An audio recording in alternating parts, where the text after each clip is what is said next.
Well, this is one of my newest group of birds. These are black mottled Orpingtons, and I adore them.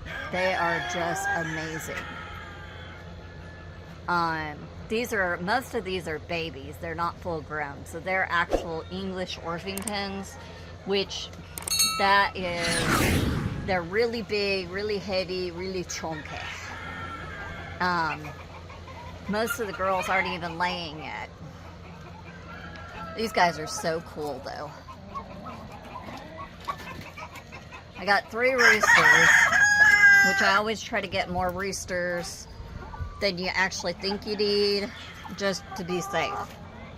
And then you can see the girls. That one is an older hen. You can tell by all the mottling that's come out on her feathers.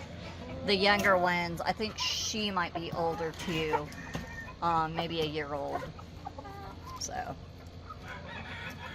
anyways, these are my newest babies.